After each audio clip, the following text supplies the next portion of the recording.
Hello, everyone. Welcome back to another episode of a new series called Communities Unite. Today, I'm joined with Peyton, Makayla, and Jack, and it's pretty cool because we all have Crohn's and autism, and it's quite rare we actually find like even one person that has Crohn's and autism. So it's pretty cool that we're all here today. We're gonna talk about it, and we're all of us are different parts in the world, which we'll talk about that too. So if you'll introduce yourself, so I'll start with Peyton, if you wouldn't mind introducing yourself. Hi everyone, I'm Peyton. I'm currently on vacation in Las Vegas, but I actually live in Pennsylvania in the United States. I, like everyone else here, has Crohn's disease and autism. My Crohn's primarily affects my esophagus. This is my Mason's podcast, and since the last time I got a new and better medication, Remicade, and I can happily report I've achieved remission. Okay. And with that, I'll hand it off to the next person for their introduction. Yeah, it's good to have you back, Peyton. Um, but yeah, Jack, we'll go to you next. And Jack Monahan, voice actor, and regular in Mason's. Well, regular of Mason's, that is. Yeah, because the last time it was only about a month or two ago, wasn't it, Jack? So Yep, and I said the wrong name during one of our conversations. yeah, it's quite funny that it's quite funny when we get stuff wrong because I guess it makes it more funnier. But yeah, good to have you back, Jack. Yeah. Again. Yeah. Makayla, would you mind introducing yourself? Yeah, hi, I'm Makayla. I'm from British Columbia, Canada, but I'm actually in Nova Scotia right now. I'm on the road traveling across Canada. I was diagnosed with ASD when I was 12 in 2012, and then I was diagnosed with Crohn's in 2021. Yeah, so Crohn's is more recent. Yes. Yeah. Yeah, so I guess how we're good if we start I guess like so um if we start to say where like I guess our Crohn's stories, I guess if we start with that and then we can say how we're doing at the moment. So it can be to anyone. I guess if I go back to Peyton, if you just want to give us a brief description of your Crohn's story so far. Well, when I was in 10th grade, roughly around the middle of the school year, I just started randomly having this excruciatingly awful, crippling stomach pain. And it just came on like that. I can't snap my fingers, but you know what I mean, just out of nowhere. Yeah. And my dad was trying to say, Peyton, you still got to go to school. But my mom's like, no, Peyton, you're too sick. There's no way he's going. I was on the couch for like a long time in searing pain. I couldn't eat. It hurt to swallow anything. Water felt painful going down. I was basically just completely incapacitated. My dentist originally diagnosed me with like mouth thrush or something like that. He gave me special numbing mouthwash, and I was vomiting a lot. I was pretty much miserable. I went to the hospital and I stayed there for 2 weeks, and they didn't really do anything. They couldn't figure out what was wrong with me. I ended up going back to school for one day, and then it was right back in the hospital again. And this time I got a new GI doctor who finally ordered a colonoscopy and endoscopy for me. And that's when I was diagnosed with Crohn's disease. And they gave my family and I some packets about the disease, instructions on how to do the first medication I took, methotrexate, got me back on my feet and discharged me, but I still missed the rest of my 10th grade school year. In fact, I narrowly avoided having to repeat it because I missed so much school from being out with the disease. And this was when I was around 15, maybe somewhere around that age bracket. So I've had Crohn's disease now for almost a good decade. And I've been through, let's see, methotrexate, Humira, Stelara. I would say I'm on my 5th medication now that I'm on Remicade, in only 9 years. And I still, even though I would say I'm the healthiest person that I know with Crohn's disease, because I haven't had to change my diet or lifestyle to accommodate it, I still live in fear, constant fear of one of those stomas or major surgery or stuff like that. That is something that I do still worry about. Mm. And for me, the scariest part of this disease is it can just come back at any time, and you never know when. You never know when something might just suddenly pop up, or if a medication might fail. Yeah. But anyways, I'm not going to take up much longer. I'll hand this back to Jack. Yeah. Yeah. Very interesting there, Peyton. And completely agree with like the stomas and everything. So Jack, have you give us a brief description of your Crohn's story so far? So, Peyton, what year were you diagnosed with Crohn's? Honestly, Jack, I don't remember, but I'd like to say it was around 2014 or 2015. So, of the 4 of us here, I'm probably the elder statesman when it comes to Crohn's diagnosis. December 2011 was when I was diagnosed after months of pain and not knowing what was going on. We all just thought it was dietary stuff and also the mouth ulcers. Yeah, And then I had those too. eventually they put me on a polymeric diet once I got a Crohn's diagnosis, and we had to drink nothing but those sort of shakes for about a couple of months or something, and a few months, and also boiled sweets and ice pops just to keep your food and make sure it doesn't get worse. 3 times I was on that diet. Yeah. Yeah, it is like it is pretty tough at the start, isn't it? From the diagnosis. Staring at a plate of food, others eating food, and you're like, oh, I wish I could eat that. Yeah. I But can on the plus relate. side, at least I got to expand my DVD collection. Yeah. I guess that's a plus. Bit more maybe Netflix and chill. Maybe you weren't chilling though. At the time when you watched Netflix. But yeah. Thanks for that. Thanks for that, Jack. Yeah, I guess you are like the veteran here, where it comes to Crohn's. The old, you wouldn't know Crohn's because you weren't there, man. Yeah. Yeah. So, Makayla, would you mind doing a brief description of yours? Yeah, for sure. So, like I said, I was diagnosed in 2021, February. So for me, my mom also has Crohn's. She was diagnosed like many, many years ago. So I kind of already knew what Crohn's was. And growing up, like I always had trouble with like constipation and everything like that. I never really had the opposite like most people with Crohn's do. So back in like 2017 was when I first started kind of suspecting there was something maybe up, but it wasn't until like 2019 till there was like start of like more significant issues in terms of getting sick.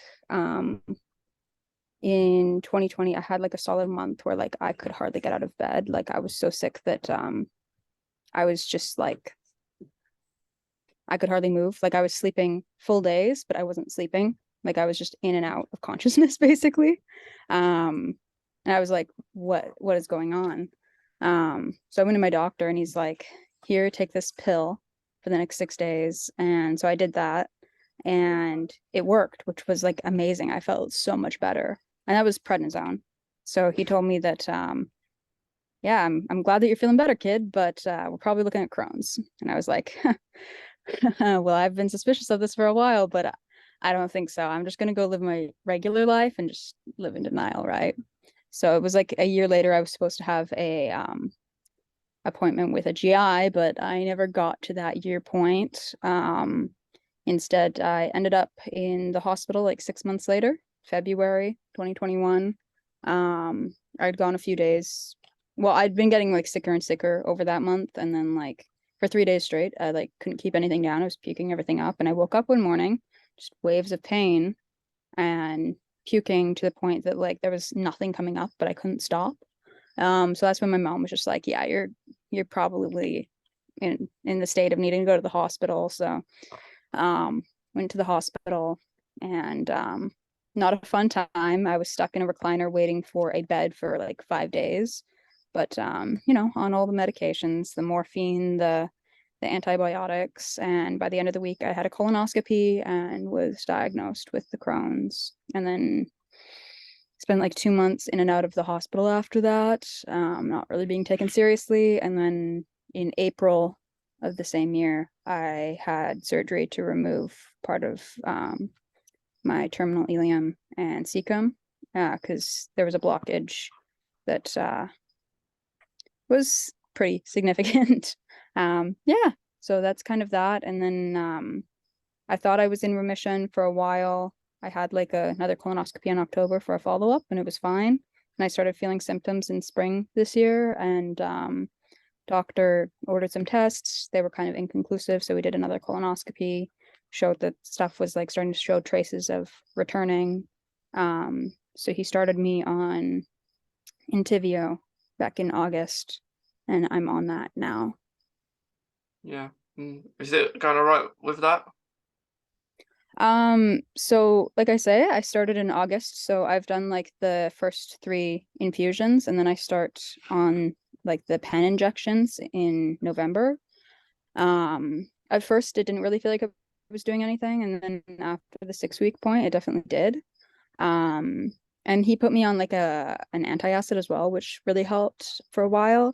More recently, I've kind of not been feeling so great. So I'm really hoping that once I do get on that injection, that it will kind of kick back in again, because it's like the every 2 weeks after that kind of thing.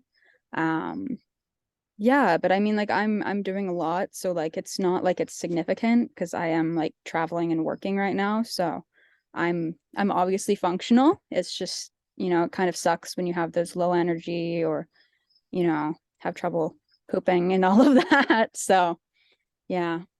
You get really tired, like or like even just going for a walk is very tiring. Like Yeah. if you're on this going places all the time, you're sort of a bit exhausted. Yeah, I Yeah, woke up this morning pretty sleepy. me too. Yeah, yeah. It's I guess because I go to bed to. I'm one of those people who goes to bed really late. So it's and then you get more tired in the morning. Really. But yeah, like as people have been mentioning about your Vincent van Gogh kind of sunflowers, very good, Makayla. I didn't plan the sunflowers. It kind of matches your hat a little bit, I guess. Yeah, and like the Van Gogh vibe, right? Yeah, yeah, yeah. Like over in the UK, just the other day, like and then actually it was in Wales. Like they have the Vincent van Gogh painting there, and people like were smashing paint on it, so it got ruined a little bit.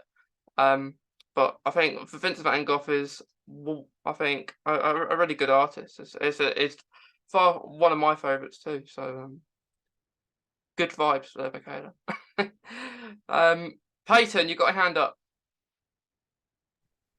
I wanted to say that I can relate to Makayla in that, like, when most people think of Crohn's disease, they think of, you know, having to go to the bathroom multiple times, you know, a day. And for me, I was kind of similar to Makayla in that I didn't have to go to the bathroom constantly. Like, even when I was first diagnosed and it was bad, I still didn't have to go to the bathroom constantly. If anything, I was constipated sometimes. So I just want to say I can relate to Makayla on that. Only I've never had surgery, and I really pray to God it stays that way. Yeah, I haven't too. Like I haven't needed to go to toilet as like you say. Only if I've had a kind of lotopy where It make you go to the toilet. Yeah, I yeah. don't have to go on any more of a different frequency than a normal person, Hmm. 2 times a day at the most, which is good. I consider that progress. Yeah. Yeah. It is one of, I guess, the highlights that like, because some people do go quite a lot. But that's the thing with Crohn's, everyone's different. Like, Exactly. It's like autism. We're all different. yeah, like it's like we both have Crohn's, we both have autism. Well, we all have Crohn's, we all have autism, but we're all gonna have different experiences. We might have similar experiences, like the toilet, for example. There, um, but yeah. So Peyton, as one you, do you have any family that have Crohn's or IBD? That's the weird thing. No, I do not. There's no one in my family, as far as I know, that has Crohn's or IBD. Okay.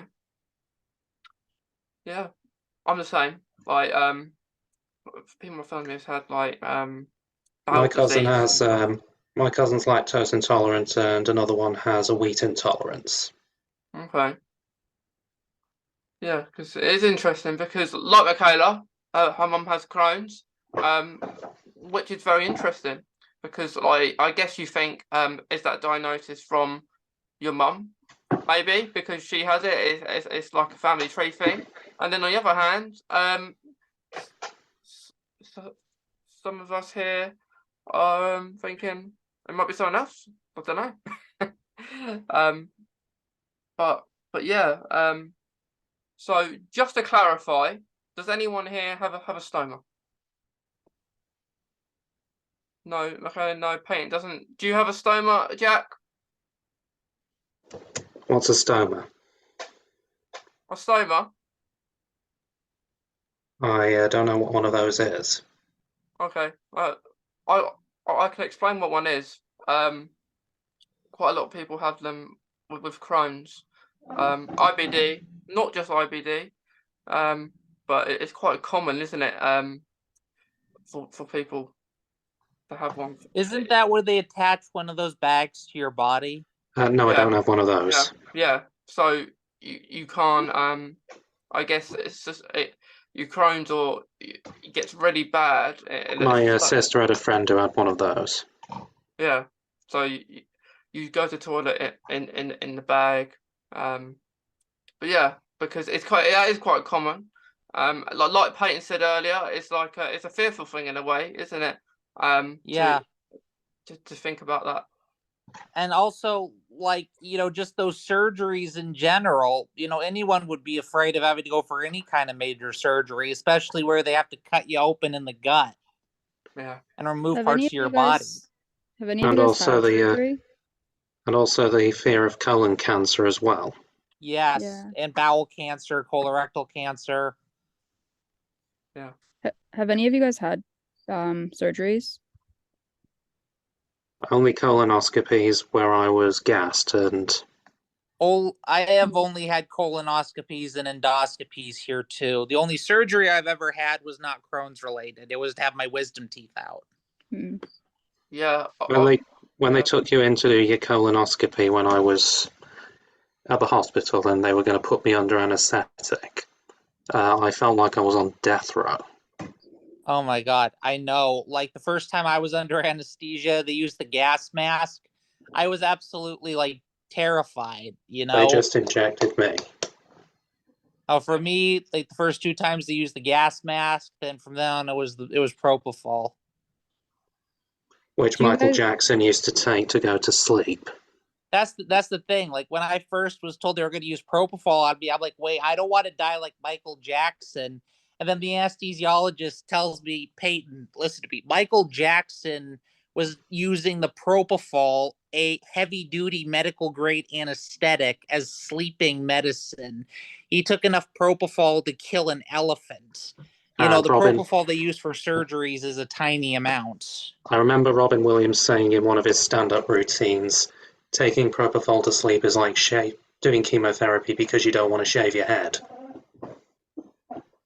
Yeah, pretty much. do you guys all like I don't know what it's like in the UK. I know in the States, I'm pretty sure you guys go to sleep for colonoscopies. Are you awake in the UK? Yeah. For my last one, I was. Yeah, yeah. I've never been asleep for like it's quite interesting, like people in America actually go to sleep because it's not awfully for a long amount of time. It's about 15 minutes. I And can tell you that's not always been the case, actually. When I was on, it was either Stellara and Tivio, and they were still doing infusions at my GI doctor's. I was sharing the room with an old man, like 70 some years old, who was doing Remicade. And this old man was telling me that when he was, first got diagnosed with Crohn's a long time ago, they were still doing colonoscopies with the person fully awake. My nurses, the first time I got my colonoscopy done, actually told me that it's a lot safer to be doing it awake than it is to be put to sleep for it. And that's why, especially with young people in Canada, they opt to keep them awake. But like, there are some people that I've heard of that go to sleep, particularly Huh. people with IBD, because they'll like straight up refuse to be awake for it because it can be traumatizing for some people. yeah, And your flatulence on a colonoscopy is Technicolor bubbles. yeah, yeah. I've Again, I've had that I've been sedated, and I've also had the gas and air, which makes you feel a little bit drunk, which I like. So. But yeah, I couldn't imagine going to sleep for something that is so little time. I understand it's about an hour, if it's like an hour or two, but 15 minutes. It seems longer than it is actually when you're awake for 15 minutes, but not long. I Yeah, remember my the first one last was only time like when 9 minutes. I had my colonoscopy where they were doing the propofol. I remember as it was starting to work, I began slurring my words as I was slowly like drifting off into unconsciousness.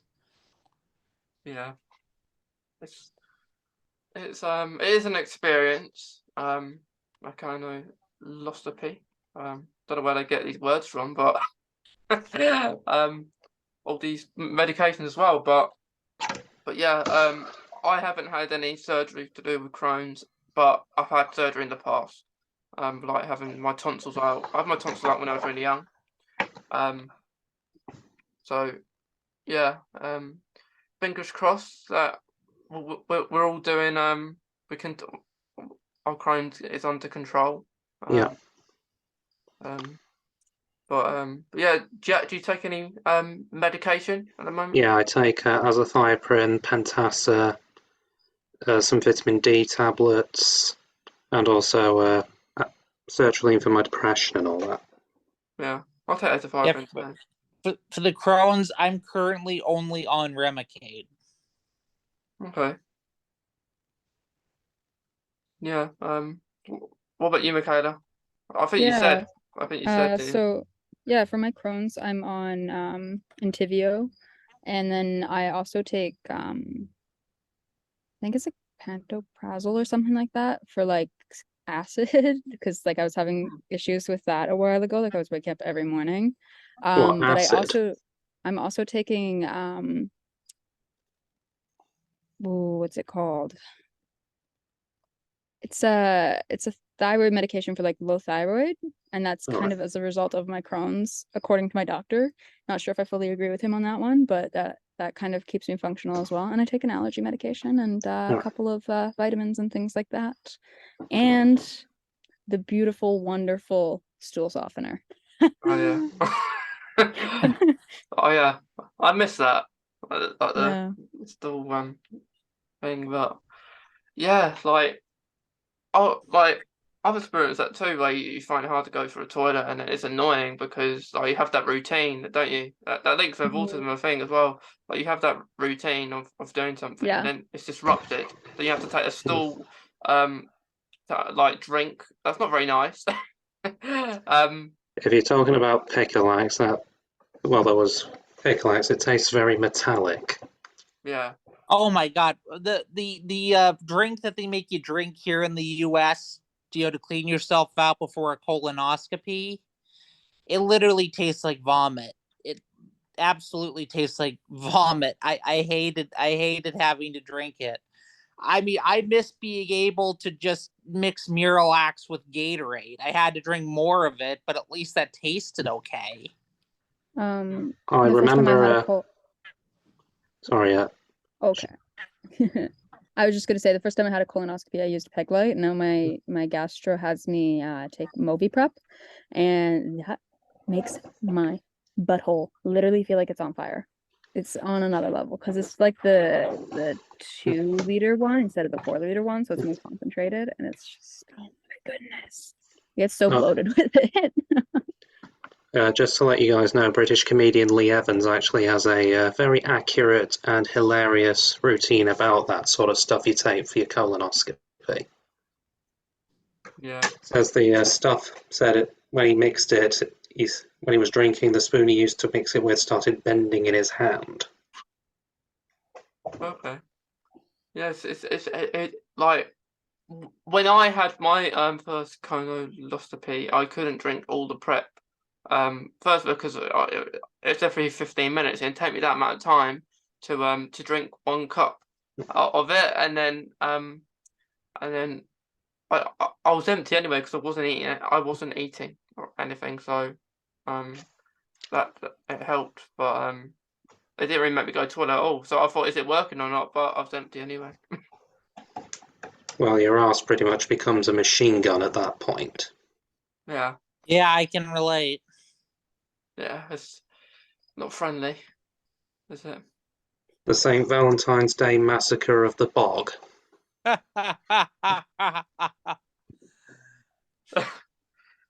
Yeah.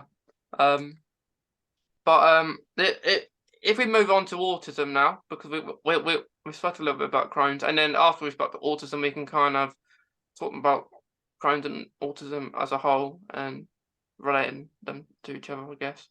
So Peyton, if you wouldn't mind just doing Of a little course. introduction about your autism. So from an autism standpoint, I have Asperger's and attention deficit disorder. And I'm kind of different from you guys in that I've never been able to form a routine. I'm not attracted to routine like a lot of people with autism are, and I never have been. And I get a lot from a lot of people. Peyton, you don't look or act or sound autistic. Like the only people who've ever been able to tell that I have autism are people who have been around autistic people or have a family member who's autistic. You know, and I feel like being able to look and act quote unquote normal can be a really double-edged sword. And you know, it's both a good and a bad thing, but there's so many drawbacks from a mental health standpoint, from a physical health standpoint. You know, autism does have its bad disadvantages. My question for the rest of you guys after I hand this off is, what are y'all's special interests? What is something you guys have hyperfixated on that you have a voluminous amount of knowledge on? For me, if you look at my background, my special interest is I'm heavily fascinated by the country, people, and history of Azerbaijan. Okay. What are you guys' special interests? Movies. Maybe. For me, other than Azerbaijan, I would say I also know a lot about just history and geography and geopolitics in general. Yeah. What about you, Makayla? What are your special interests? I mean, like, I don't really consider myself to have specific special interests, but I guess like I have a particular interest in art. You know, and And I things that I think you'll know. like the Lego art range then, Makayla.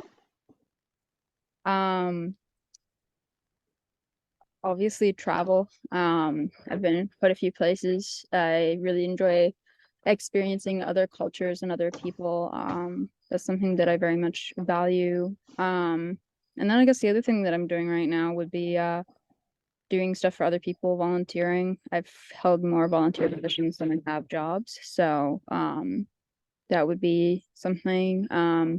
I do just enjoy collecting knowledge, just not really necessarily even anything specific. Like I just like to know things. And I guess that can be attributed to being autistic and having ADHD. Yeah. Sounds like we have that in common, Makayla. You also enjoy traveling, helping others, and learning about other people and cultures. Yeah. I also forgot to mention, I love meeting mascots. That's another thing I enjoy. And apparently, enjoying meeting mascots is another common autism trait. Yeah. Oh, and I forgot that motorsport is another interest of mine, and Peyton, this will interest you. They hold an F1 race in Azerbaijan, I know that. in Baku. Yes. Yeah. Well, my interests are Doctor Who. yeah, yeah. How did you know? Mason, Well, you are like the biggest Doctor Who fanboy I have ever met. You know everything about Doctor Who. Yeah. Well, he doesn't know much about the Big Finish stuff. I know because we've chatted about it. Yeah. I've never watched Big Finish, but Listened to Big Finish. yeah. Listened. Although I would like to watch it, because like in a watching term, because I find it easier than listening to something. And also, I was on a few of your episodes, and I made the blunder of accidentally saying Noel Coward when I meant to say Noel Clark. Yeah, that was funny. That was funny. Another interest of mine is English football. Any sport really. Except from cricket. Don't really like cricket. I have the Lego Old Trafford set, and my Liverpool supporting father has not forgiven me for that. What are you guys' favorite sports? For me, I'm a devoted fan of hockey. I do like hockey. Like it's not as popular in the UK. Like you see it at the Olympics and stuff like that, but it's not as common. But I do like it. I like table tennis. I like table tennis. I'm quite good at table tennis. Ping pong. Yeah, ping pong. Yeah. Yeah. Thanks for reminding me, Makayla. I think we got off track. But yeah. But Makayla, if you talk about your autism. Yeah, so for me when I was a kid, I was never particularly like a behavior problem, which when it comes to diagnosis of things like this, typically it's way easier for kids that have behavioral problems to get diagnosed. So my kindergarten teacher basically swore that she wasn't going to retire until I got some sort of a diagnosis. So when I was in grade 4, when I was 9, 2009, I was 16. diagnosed with like learning disabilities, so in math and in writing.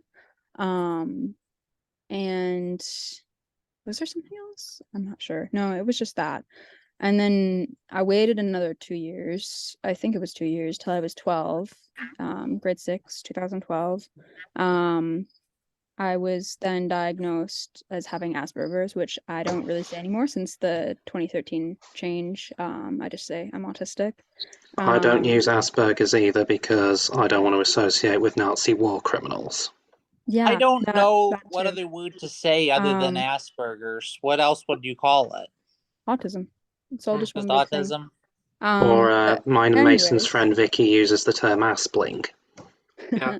So, along with that, I was diagnosed with ADHD and anxiety and some phobias and stuff like that. But yeah, the autism and ADHD, I didn't really accept. Well, like I had a psychologist that told my mom not to worry about the ADHD aspect of things, that it's all just autism, but I'm still going to give her the secondary diagnosis of ADHD. So I didn't really grow up being told, hey, you have both and how to deal with that. It wasn't until I was an adult that I was like, wait, I'm looking at the documents and I'm like, wait, so I have both. And it's not just like, you might have this. It's like you have like these two diagnoses.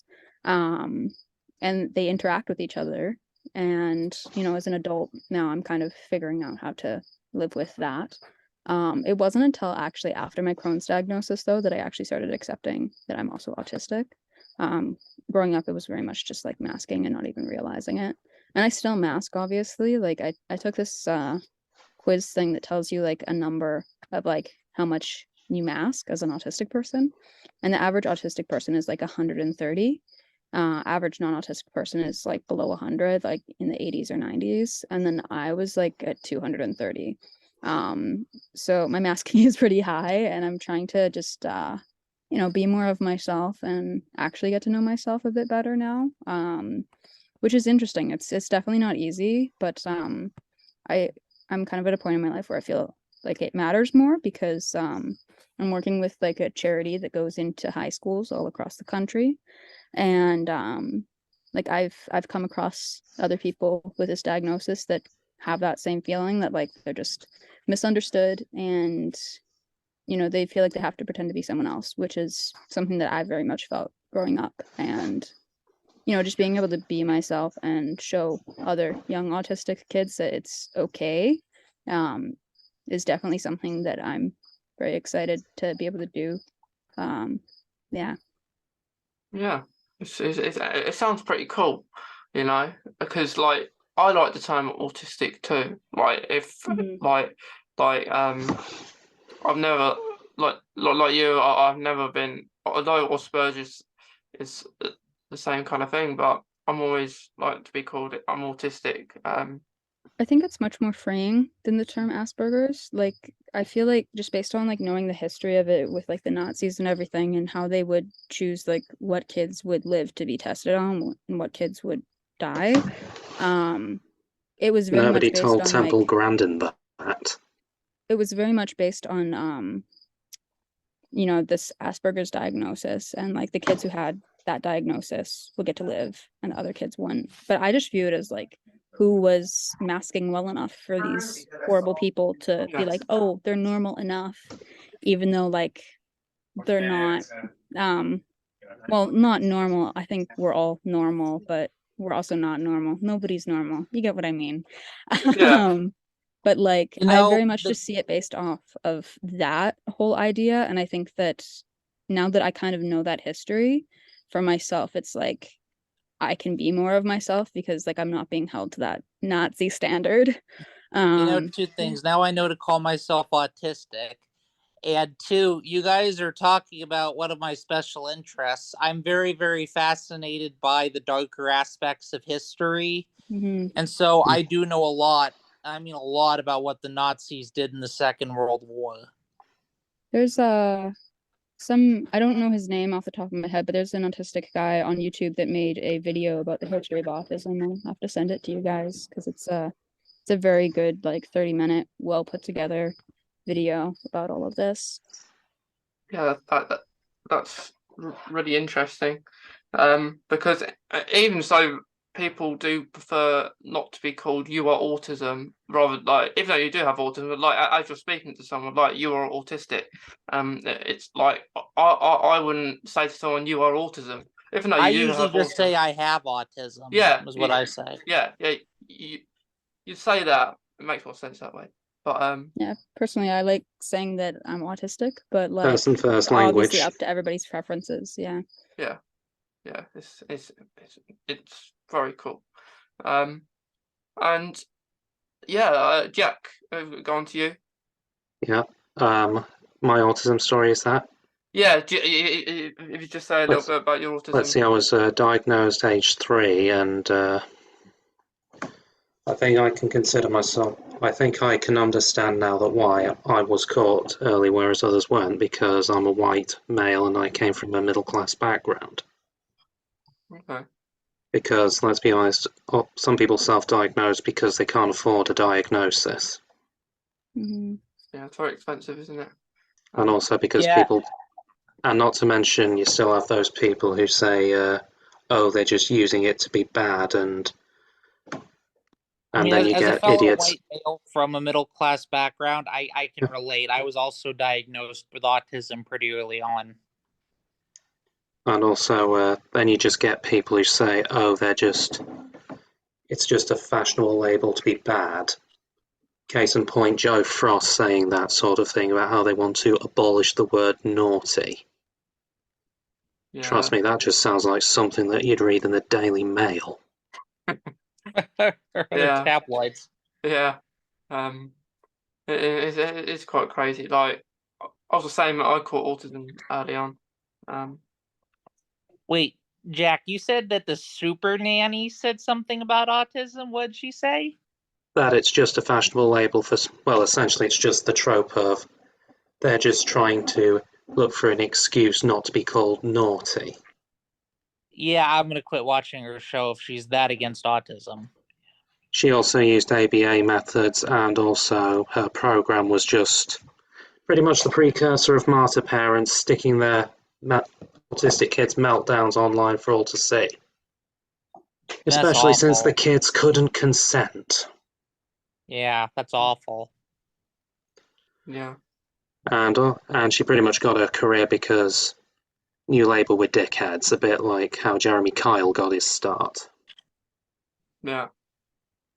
Yeah. It's it's a shame how like people label all that kind of stuff. And yeah, like this all it is it's good when we talk about this stuff because not everyone does know about it, do they? And it's a shocker really, because but guess we're in the 21st century, so still things to talk about, I guess. But would you guys think that like there's similarities between the two in different ways between Crohn's and autism?